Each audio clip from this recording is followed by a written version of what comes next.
Bicol's deep past, importansya kan pirang relics o artifacts na nakuha sa mga lumang simbahan sa Camarines Sur, pigtukar kan mga archaeologist. Pag-apresyar sa kultura asin tradisyon kan rehiyon, obhetong maiheras sa mga Bicolano. Uya ang report.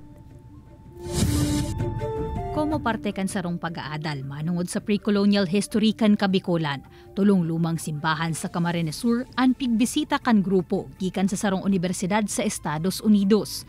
Digdi sa indang nadiskubre ang pirang mga importanteng artifact o kagamitan sa Kabikulan antes pa ang pagsakop kan mga Kastila. We started in Camaligan, we've also excavated at Kipayo, and most recently we've been in Bombon at the local parish there. And so what we do is we partner with we partnered first with the National Museum of the Philippines and with the NCCA, and so we have all permits to excavate. So we'll choose spots on the church landscape that we think will give us some insight into the past. Pira sa mga nakuha kan grupo sa Bombon Church ang pottery coffins o dulay na piglulubungan kan panahon. Sa simbahan naman kan Camaligan asin Kipayo sa Calabanga.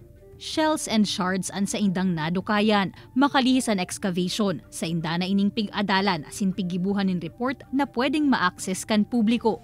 Ang pag-aadal na ini may permiso asin mahigot na koordinasyon man sa Archdiocese of Cáceres.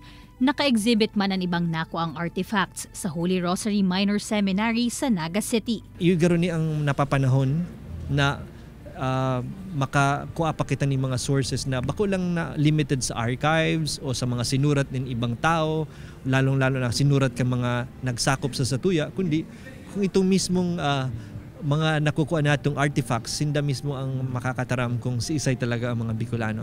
Sa tabang kansiring ng mga pag-aadal, sa tuya man subuot na mas mabibisto kung sisay ang mga Bicolano sa ngunyan, como mga Katolikong Pilipino, siring man na mapipreserbar asin mapapangatamaan ini para sa masunod na mga henerasyon. Kaibanan si Gerald Gandia, Jessica Kalinog, Balitang Bicolandia.